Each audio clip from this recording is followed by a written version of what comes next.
I'll write part 1 of the story in around 800 words using simple English third-person style, with basic Korean names. I'll make it interesting and avoid headings. The giant chamber of the Galactic Council fell silent as the transmission from Earth appeared on the massive display. The room was filled with representatives from over 300 advanced alien civilizations, all staring at the message with various expressions of disbelief and amusement. High Counselor Dae-ho stood before them, his tall, slender frame casting a long shadow across the polished floor. His blue skin reflected the light from the countless stars visible through the transparent ceiling.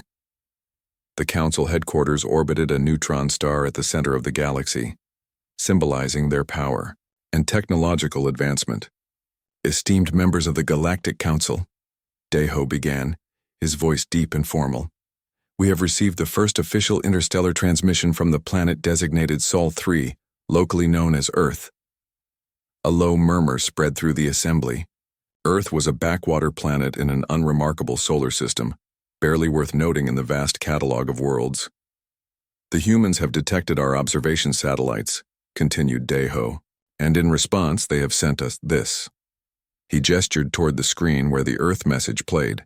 It described in careful detail the defensive capabilities of humanity. It listed their nuclear weapons, their electromagnetic pulse devices, their missile defense systems, and their early warning networks. The message ended with a formal request for peaceful contact but included a clear warning against any aggressive actions. The silence held for 3 heartbeats. Then someone snickered. Another joined in. Within moments, the entire chamber erupted in laughter.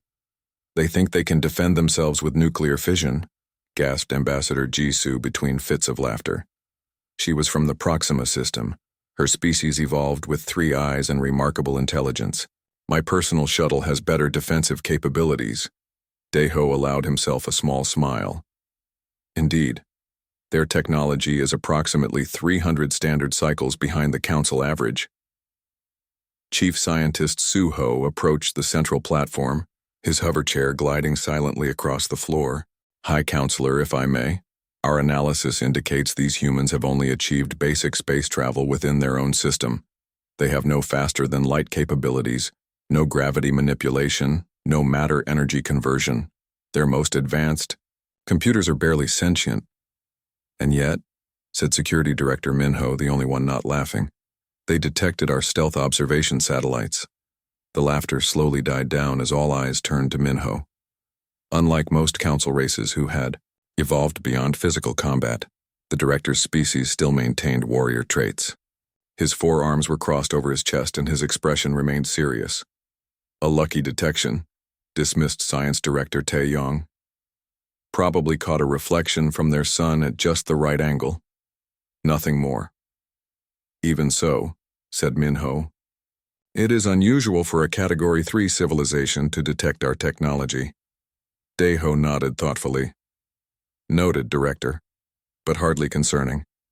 He turned back to address the full Council. I propose we classify Earth as a standard Category 3 developing species. According to protocol, no official contact for at least 100 standard cycles.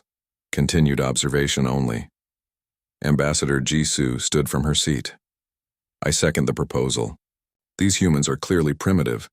Their warning is like a baby waving a toy at a fully armed soldier. All in favor? Asked Dae-ho. The vote was unanimous. Earth would remain isolated, unaware of the greater galactic community that had just dismissed them as insignificant. One final matter, said Dae-ho. Our current observation satellites are clearly insufficient if they can be detected. Science, Director Tae-yong, please prepare a research vessel with our latest cloaking technology. We should maintain closer observation of this species. Tae-yong bowed slightly. It will be done, High Counselor. I volunteer to lead the mission personally. These humans have sparked my curiosity. Very well, agreed Dae-ho. But remember the non-interference protocols. Observation only. As the Council adjourned, Tae-yong approached Minho in the corridor outside. You seem troubled by these humans, Security Director. Minho's eyes narrowed slightly. I am troubled by anything unexpected, Science Director. These humans should not have detected our satellites. A fluke, said Taeyong dismissively. Nothing more. Perhaps, conceded Minho. But in my experience, species that prepare for threats often have reasons to do so. Taeyong laughed. What possible threats could they have faced? They've never even left their own solar system. They have faced themselves, replied Minho, quietly. Their historical records show countless wars and conflicts. Sometimes the most dangerous predators are those that have survived their own violent tendencies. Taeyong shook his head. You worry too much, old friend. These humans are nothing special. I'll prove it with my research mission. As they parted ways, neither noticed the small human-made probe hiding in plain sight among the Council's own satellites, silently recording and transmitting everything back to Earth. The sleek research vessel, Stellar Observer, hovered silently behind Earth's moon. Its advanced cloaking technology bent light around its hull, making it invisible to conventional detection methods. Inside the command center, Science Director Taeyong stood with his hands clasped behind his back, watching the blue-green planet on the main screen. 3 weeks of observation, and nothing remarkable, he said, turning to his second-in-command. These humans are exactly what we expected, primitive and unaware. Science Officer Yunji nodded, her fingers moving quickly across the holographic display. Their technology is developing at standard rates, nothing unusual in their communication patterns. Taeyong frowned. Yet they somehow detected our previous observation satellites. I want to understand how. Perhaps a small test? Suggested Yunji. We could briefly deactivate our cloaking near one of their monitoring stations, see if they notice us. That would violate non-interference protocols, said Chief Engineer Bomin from his station. Taeyong smiled. A momentary decloaking is hardly interference. Besides, they won't be able to do anything even if they detect us. This ship has the most advanced defensive systems in the Council fleet. After a moment's consideration, he nodded. Let's proceed. Deactivate cloaking for 3 seconds when we pass over their northern hemisphere. The crew prepared for the test. The ship moved into position, gliding silently above Earth's atmosphere. Ready for decloaking, reported Bomin. Proceed, ordered Taeyong. For exactly 3 seconds, the Stellar Observer became visible to Earth's sensors. Then the cloaking shields reactivated. Test complete, said Bomin. Returning to... Sudden alarms blared across the bridge. Red lights flashed from every console. What's happening? Demanded Taeyong. Unji's eyes widened as she read the incoming data. Unknown energy signature approaching. It's not matching any known weapons profile. Shields at maximum, ordered Taeyong. Evasive maneuvers. Propulsion systems not responding, shouted Bomin, his fingers frantically working his console. Something is interfering with our engines. A wave of energy washed over the ship. Instead of explosive damage, every system on board suddenly shut down. Emergency lights came on as backup power engaged, but the main engines, weapons, and communication arrays went completely dark. Status report, called Taeyong, steadying himself against a console. All major systems offline, replied Bomin, his voice shaking. Whatever hit us, it specifically targeted our technology. Not physical damage, more like a shutdown command. Impossible, whispered Taeyong. No Category 3 civilization has that capability. The emergency communication console suddenly activated. A message appeared on screen, transmitted on a frequency so basic that even their disabled systems could receive it. Galactic Council vessel. This was a demonstration. Your unauthorized decloaking has been registered as a violation of boundary space. Your vessel will be towed to neutral space and released unharmed. Future unauthorized incursions will meet stronger responses. They knew who we are, said Yunji, her voice barely audible. They even know about the Council.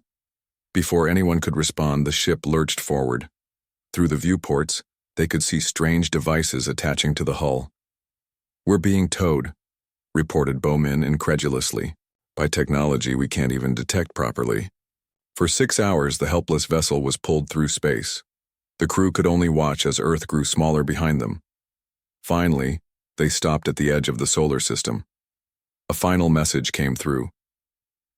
Your systems will reactivate in 1 hour. This incident has been documented. The Galactic Council will be contacted through official channels regarding proper protocols for future interactions. We await your formal response. When the ship's systems finally came back online, Tae-yong sent an urgent message to the Council. His hands trembled as he recorded it. "High Counselor Daeho," he began, his voice unsteady. "I must report an incident of grave concern. The humans, they are not what we thought. They are not primitive at all. They detected us instantly and disabled our most advanced vessel with technology we cannot identify. They know about the Council. They were expecting us." He paused, swallowing hard. "And most concerning of all, they've been letting us watch them. I believe they have been watching us too." As the message transmitted across light years to the Council, Tae-yong stared out at the stars, no longer laughing at Earth's warnings. The Galactic Council chamber buzzed with tension. The once confident faces now showed concern and confusion. High Counselor Daeho stood at the center platform, his blue skin pale with stress. "This emergency session will come to order," he announced, his voice echoing through the vast hall. The massive display showed the disabled research vessel Stellar Observer limping back to Council space. 3 weeks had passed since the Earth incident. The Council members had stopped laughing. Security Chief Min-soo approached the platform.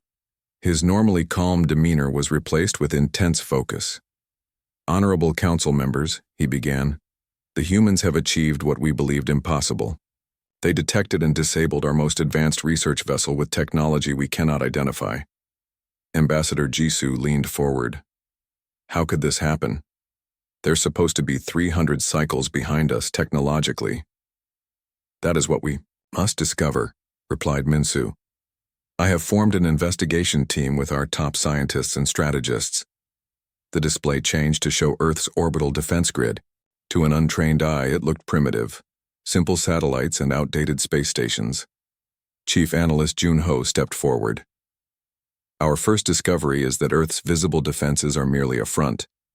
Beneath this apparent primitive layer exists a sophisticated system of quantum entanglement nodes." "Quantum entanglement?" asked Daeho. "But that's theoretical even for us." "Not for the humans," said Jun-ho. "They've developed practical applications. When our ship decloaked, these nodes detected the gravitational disturbance and responded instantly." Engineer Giho joined the presentation. "The energy signature that disabled our vessel was unlike anything in our records. It didn't destroy systems, it simply turned them off, like a universal off switch." "Impossible," muttered several Council members. "Yet it happened," replied Giho. "Further analysis suggests they used Earth's magnetic field as both sensor and weapon. They've somehow weaponized their planet's natural features." The Council chamber erupted in concerned murmurs. Daeho raised his hand for silence. "There's more," said Min-soo. "The human message mentioned the Galactic Council by name. They know who we are." "How?" demanded Jisoo. "We've never contacted them." Intelligence Director So-min stepped into the light. "We've discovered unusual gaps in our observation records of Earth. Times when our satellites reported normal activity, but with subtle inconsistencies." "Meaning what?" asked Daeho. "Meaning they've been feeding us selected information," replied So-min. "They knew we were watching and controlled what we could see."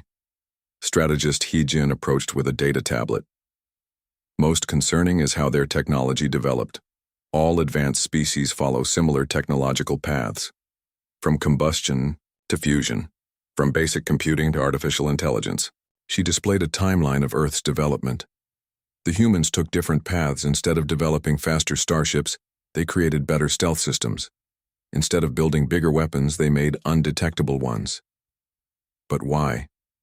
asked Jisoo. "Why focus so heavily on defense?" Historian Jin Woo cleared his throat. "I believe their history provides the answer. Unlike most council races, humans evolved through constant conflict. Their recorded history is filled with wars, invasions, and conquests." He displayed images from Earth's wars. "They've spent thousands of years fighting each other. This created a species obsessed with detecting threats before they arrive, And we've just proven their paranoia correct, said Daeho quietly. Science Officer Yunji, who had survived the Stellar Observer incident, stepped forward. Her hand still trembled slightly. There's one more thing, she said.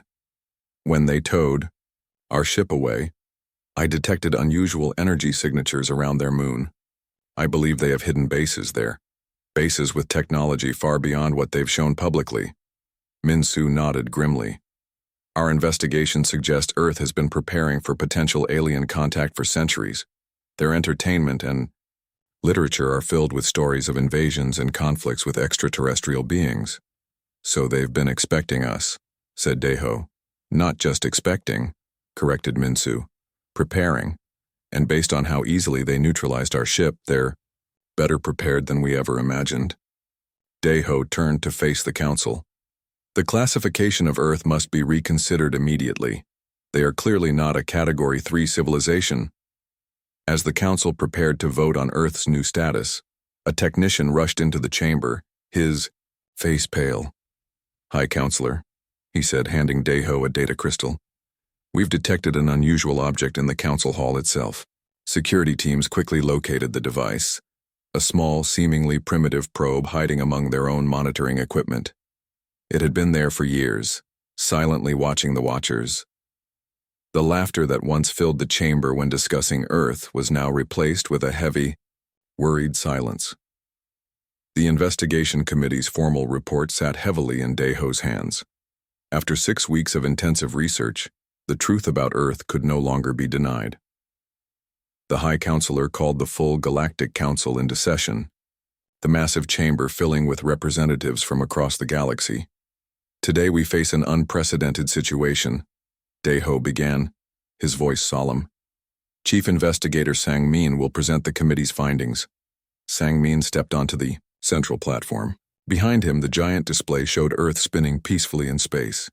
Esteemed council members, he began. Our investigation has revealed that humans are unlike any species we have encountered before. He tapped his control pad, and the display changed to show Earth's history. For most of their existence, humans fought each other. Their planet was divided into competing nations, each developing weapons to protect against the others. While council races typically united early in their development, humans remained divided until recently. The display showed the devastation of Earth's world wars. This constant conflict created a unique evolutionary pressure. Humans became experts at predicting threats and developing countermeasures. When they finally achieved global cooperation, they didn't abandon this mindset, they expanded it. Sang-min displayed intercepted human communications. For over 200 years, humans have created stories about alien invasions. Their entertainment is filled with scenarios where Earth faces hostile extraterrestrial forces.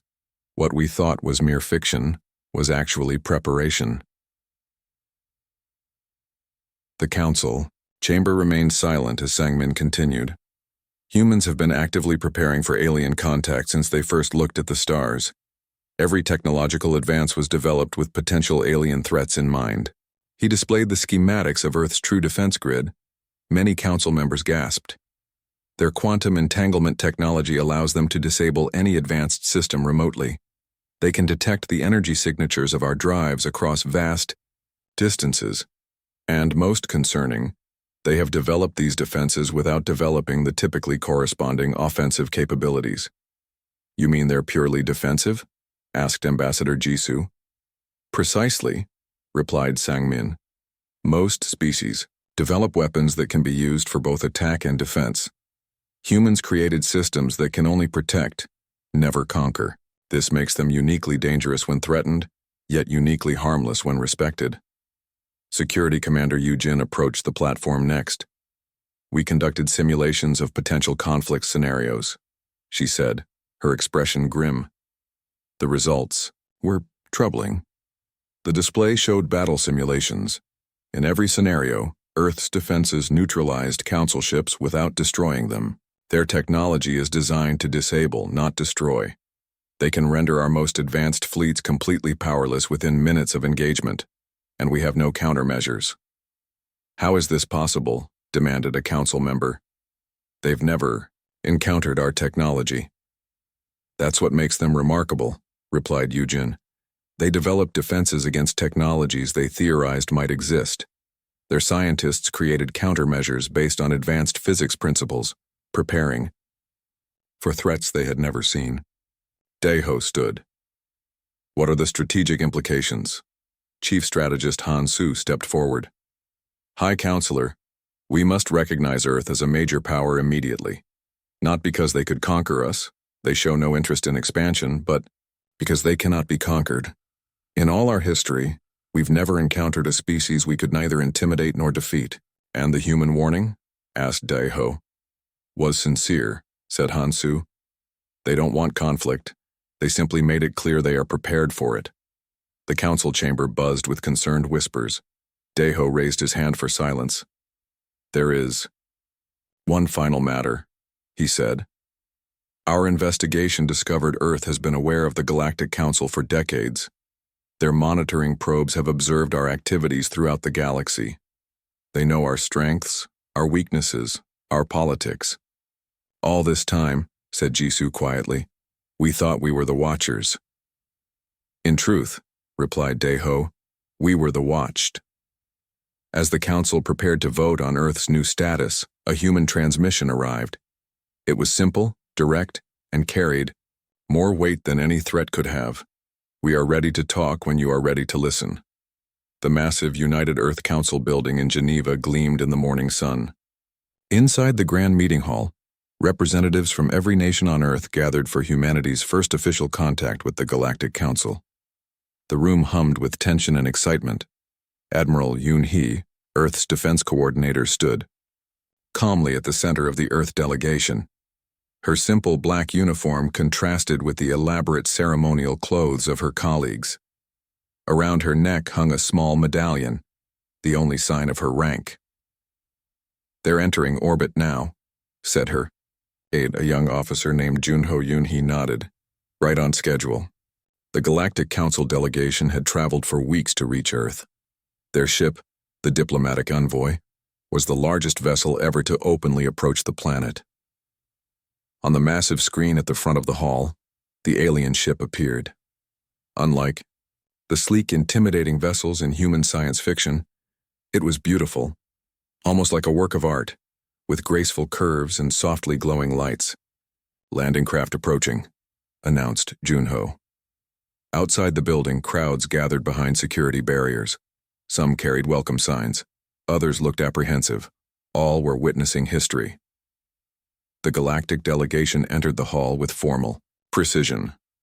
At their head walked High Counselor Daeho, his blue skin and tall frame drawing gasps from those who had never seen images of his species before.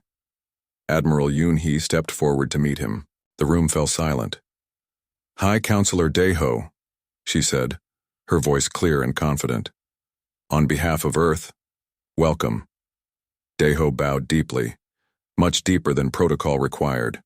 The gesture was not lost on anyone present. Admiral Yoon-hee, he replied. The Galactic Council extends its greetings and respect to Earth and all humans. The formal introductions continued, each Earth nation acknowledged individually. Then came the moment everyone was waiting for. Daeho stood before the assembly, his voice amplified through the hall. Today marks a historic occasion. The Galactic Council formally recognizes Earth as a Category 1 sovereign species with full diplomatic rights and protections. He paused, then added something unexpected. I must also offer our sincere apology for our previous dismissal of your warnings and our unauthorized approach to your world. A murmur ran through the Earth delegation. This admission had not been part of the agreed diplomatic script. Daeho continued. The Council has existed for 12,000 years. In that time, we have encountered many species, guided their development, sometimes protected them from threats. Today is the first time in our history that we stand before a species that has protected itself. After the formal speeches, the delegates moved to a smaller room for private discussions. Here, away from the cameras and crowds, Admiral Yoon-hee faced Daeho across a simple table. You realize we've known about the Council for decades, she said calmly. Our passive monitoring systems have been observing your civilization without detection. Daeho nodded. So our investigation discovered a remarkable achievement. Necessity drives innovation, replied Yunhee. Our history taught us to be careful. Your history shaped you uniquely, agreed Daeho. Most species unified early, developing technology for exploration. Humans developed technology for protection. We hoped to join the galactic community peacefully, said Yunhee, but we prepared for the alternative. As the diplomatic meetings continued, trade negotiations flourished. Council species eagerly sought Earth's unique defensive technologies. In exchange, humanity gained access to the stars, knowledge of faster-than-light travel, new medical advances, and cultural exchanges with hundreds of civilizations. In the Maibais Council chambers, now permanently modified to include an Earth delegation, Ambassador Jisoo approached Daeho after a session. Quite a change, she said, watching the human representatives speaking confidently with other council members, from laughing at them to treating them as equals. More than equals in some ways, replied Daeho quietly. Did you notice the trade agreements? Every major military power in the council is seeking Earth's defensive systems. Do you think they'll share everything? Daeho smiled slightly. Would you, in their position? Later that evening, as Earth's city lights became visible, from space, Daeho stood on the observation deck of his ship. Ambassador Jisoo joined him. The chamber that once rang with laughter now speaks with respect, he said, all because we underestimated a species that learned to defend before they learned to conquer. Below them, Earth continued its peaceful spin, no longer alone in the vastness of space, no longer laughed at but finally recognized.